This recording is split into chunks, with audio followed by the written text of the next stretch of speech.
இப்போ இன்னைக்கு தமிழ்நாட்டில் வந்து பிஜேபியே இல்லை, நோட்டாவை விட கீழே தள்ளி விட்டோம் என்று சொன்ன திராவிட கட்சிகள் ஐயோ பிஜேபி வந்துட்டு கால் ஊன விடாதான்னு சொன்னா எப்பவுமே பார்த்தீங்களா, தமிழ்நாட்டை பொறுத்த வரைக்கும் இதுக்கு ஒன்று கட்டமைப்பு இருக்குங்க. அதனால பாஜக வந்து இன்னைக்கு தமிழ்நாட்டில் மிகப்பெரிய வீரியம் கொண்டு எழுந்துள்ளது. மிகப்பெரிய பதவி இல்லாமலே எத்தனை பேர் இப்போ மற்ற கட்சியெல்லாம் பதவிக்காக சண்டை போடுவாங்க. இப்போ இன்னைக்கு கட்சி வளர்ந்தனால தானே பிஜேபிக்குள்ளே எனக்கு பதவி வேணும் சண்டை போடுறாங்க மாறி மாறி. அப்போ கட்சி வளர்ந்து அர்த்தம் தானே. ஆகவே தமிழ்நாட்டை பொறுத்தவரையிலும் மக்களை ஏமாற்றக்கூடிய திராவிட கட்சிகள் அந்த நிலைப்பாட்டில் போட்டபடி செங்கோட்டையன் தவறான ஒரு அட்டக்கத்தியில் அவர் பயணம் செய்கின்றார். ஆகவே காகித ஓடம் கடலலை போலே மூவரும் தாவாக்காவில் கோபிச்செட்டிப்பாளையம் போவோம். அங்க போனா ஏங்க சினிமா ரசிகர்கள் வருவார்கள் போவார்கள், அவர்களால் எவ்வளவு ஓட்டு நீங்க வாங்க அப்படின்னு சொல்லுங்க. அப்படி பார்க்கும்போது விஜயகாந்தை விடவாங்க ஒரு நடிகர் தேவையாங்க சொல்லுங்க. ஏதாவது குற்றம் சொல்ல முடியுமா அந்த கட்சியில? அந்த கட்சியில வந்த 28 எம்எல்ஏவும் திமுககாரங்க உள்ள போந்து கட்சியை உடைச்சி நாசம் பண்ணி சுக்குநூறாக்கி இன்னைக்கு ஒரு இயக்கமே இல்லாம ஆக்கினா பெருமை திராவிட கட்சிகள். ஆகவே தமிழ்நாட்டை பொறுத்தவரை திராவிட கட்சிகளை எதிர்த்து புதுசாக ஒரு கட்சி உருவாக்கினால் என்னென்ன செய்வார்கள் எங்களுக்கு தெரியும். ஆகவே தவறான கைட்லைன்ஸ், பரீட்சை எழுதும் போது எப்படி கைடு தேவையோ, எப்படி ரோடுகளுக்கு போகும்போது வழிகாட்டி இருக்கின்றதோ, அதே போல் செங்கோட்டையன் அவர்கள் ஒரு சீனியர் அரசியல் தலைவராக இருந்தாலும் அவர் சென்ற இடம் ஒரு இந்த புயலில் சிக்கிய அலை போன்ற ஒரு நிலைப்பாடான உருவாகுது. இது காலம் தான் பதில் சொல்லும். கண்டிப்பாக சார். இப்போ சமீபத்துல பாத்தீங்க அப்படின்னா நம்ம ஆளுநர் அவர்கள் வந்துட்டு ஒரு தனியார் தொலைக்காட்சிக்கு ஒரு பேட்டி ஒண்ணு கொடுத்திருந்தாரு. தமிழக அரசியல் வந்து, அதாவது தமிழ்நாடு வந்துட்டு பாத்தீங்கன்னா கலாச்சாரம் பண்பாட்டுல சிறப்பாக இருக்கு, ஆனால் தமிழக அரசியல் வந்துட்டு அந்த அளவுக்கு ரொம்ப சிறப்பாக இல்லை. ஏன்னா அந்த வடநாட்டுக்காரர்கள் வந்துட்டு ரொம்ப இழிவுபடுத்துறாங்கன்ற மாதிரி எல்லாம். இது ஒரு பிரிவினைவாதத்தை தொடர்ந்து பாஜக செய்வது மாதிரி தெரியலையா உங்களுக்கு? ஏங்க உங்களுக்கு எப்படிங்க? நீங்க காலில் எல்லாரும் பல்லு 2 வாட்டி துளைப்பாங்க, நீங்க என்ன காலைல 2 வாட்டி துளைக்குங்க. காரணம் எப்ப பார்த்தாலும் பிஜேபி. அதான் சொல்ல திமுக காரங்களும் நீங்களும் இருந்த இல்ல நம்ம பீகார் எலெக்ஷன்ல கூட மோடி அவர்கள் என்ன பேசினாரு, இந்த தமிழ்நாட்டுல வந்துட்டு பீகாரிகளை வந்து ரொம்ப கொடுமைப்படுத்துறாங்க அப்படின்னு சொன்னாரு. என்ன கொடுமைப்படுத்திட்டாங்க சொல்ல கேளுங்க, எங்களை பேச விடுங்க. நீங்களே ஆளுங்கட்சி மாதிரி பேசினா இப்ப நாங்க எப்படி பேச சொல்லுங்க. அதாவது மேதகு ஆளுநர் RN ரவி அவர்கள் தனியார் பேட்டி தொலைக்காட்சியில் பேட்டி என்ன கொடுத்துருக்காருன்னா, அவர் உண்மையிலே கருத்தான் சொல்றாரு. அதாவது தமிழ்நாட்டுடைய குமரி மாவட்டத்திலிருந்து திருவள்ளூர் மாவட்டம் வரைக்கும் மாவட்ட வாரியாக வரலாறுகளை எடுத்து இங்கு உள்ள மாநிலத்தில் ஒவ்வொரு சமுதாயம், ஒவ்வொரு இனங்களையும் சமுதாயங்களையும் கலாச்சாரம் பண்பாடு அவருடைய தெர்பீக நற்பண்கள் அவர்களின் சடங்குகள் சம்பிரதாயங்கள் சாஸ்திரங்கள் இதெல்லாம் அவர் அலசு ஆராய்ஞ்சு தான் அவர் ஒரு கருத்து கொண்டு வர்றாரு. உதாரணத்துக்கு கன்னியாகுமரி மாவட்டத்தில் நாடார் சமுதாயத்தில் ஐயாவளின்னு சொல்லுவாங்க பாருங்க, இப்படி நாமம் போடுவாங்க. அதில் வந்து பாலம் முத்துக்குட்டி சுவாமியார்னு சொல்லுவாங்க, வைகுண்ட சுவாமின்னு சொல்லுவாங்க.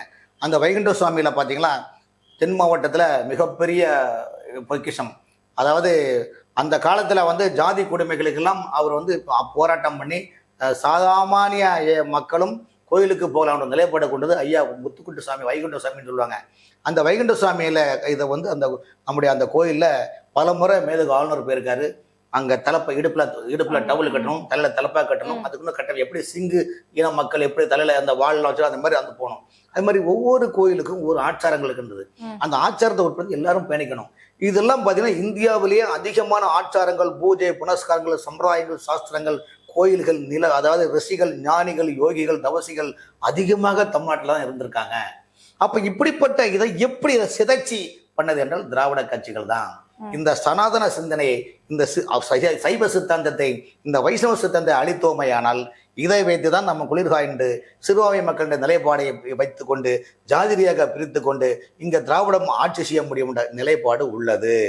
ஆகவேதான் இங்கு பெரும்பான்மை மக்களுடைய பண்டிகைகளுக்கு திமுகவின் ஆட்சி வரும்போதெல்லாம் வாழ்த்து சொல்ல மாட்டாங்க. சிறுபான்மை மக்களுடைய பண்டிகைக்கு அங்கே போய் கஞ்சி குடிப்பாங்க, புல்லா வைப்பாங்க, எல்லா வேலையும் செய்வாங்க, அங்கி போடுவாங்க, லுங்கி போடுவாங்க. ஆனா காவியான சங்கிகளை மட்டும் அவங்க மறந்துடுவாங்க. அப்போ அப்படிப்பட்ட நிரப்பையில் இதெல்லாம் அலசு ஆராய்ச்சி பண்ண பிறகுதான் நீங்க ஒரே ஒரு உதாரணங்க, ராஜ்பவன்ல கவர்னர் மாளிகையில் பாரதி மண்டபம் வருது. தினசரி பார்த்தீங்கன்னா அங்கே கதாகலாட்சி நடக்கும். ஆணிமியம், தேவாரம், துருப்புகள், திவ்ய பிரபந்தம், வரலாற்றுகள், ராமநாம இது பாரதியார் நூற்றாண்டு விழா எல்லா நிகழ்ச்சியும் அங்கே நடக்குது.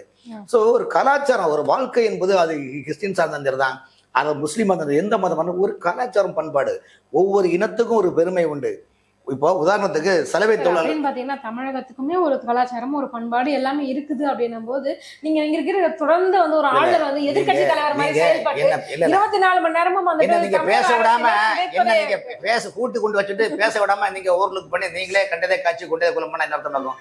அதாவது வாழ்க்கை என்பது நீங்க கேட்பதோ நான் பேசுவதோ அல்லது நான் பேசுவதோ நீங்க கேட்பது வாழ்க்கை அல்ல.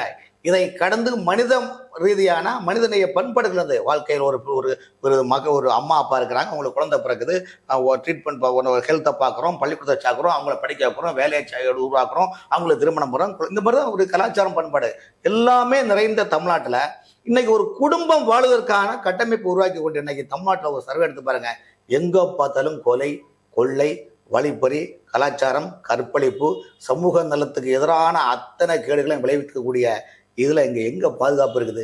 ஒரு பிள்ளைகள் பெற்றோர்கள் பிள்ளைய பள்ளிக்கூடத்தை அனுப்பினாலோ, பெற்றோர்கள் தன்னுடைய பிள்ளைகளை வேலைக்கு அனுப்பினாலோ சாயங்காலம் வீட்டுக்கு வந்தாதாங்க வகை.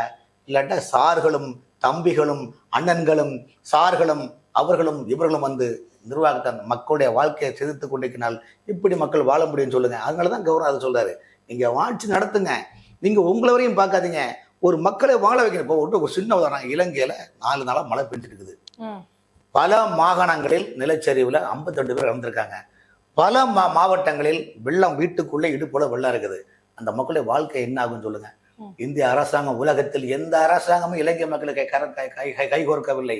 இந்தியா நாட்டு பிரதமர் INS விக்ராந்த் ராணுவ ஹெலிகாப்டரை அனுப்பி உணவுகள்லாம் கொடுத்து ஒரு ஹெல்த் டிபார்ட்மெண்ட் எல்லா துயர் துடைக்கும் டீமே அங்கே அனுப்புறாங்கன்னா இது மனிதன் தானே இல்லையா? இலங்கை வரைக்கும் போயிருக்காங்க. அப்ப பக்கத்து ஊர் நம்ம கேரளாவில பாத்தீங்கன்னா நிலச்சரிவு ஏற்பட்டது, அதுக்கு வந்து தேசிய பேரிடரை அறிவிக்க சொன்னாங்க, அதுக்கு அறிவிக்கல. இங்க தமிழகத்துல போன வருஷம் பாத்தீங்கன்னா அவ்வளவு மழை பெஞ்சு அவ்வளவு தூரம் வந்து தேசிய பேரிடரை அறிவிங்க, உதவி பண்ணுங்க. உள்நாட்டுல இருக்கிறவங்க உதவி பண்ண முடியல, வெளிநாடு சொல்றது எப்படி தெரியுமா? ஊர்ல எங்க கிராமப்புறத்துல பால் வியாபாரம் பண்ணுவாங்க.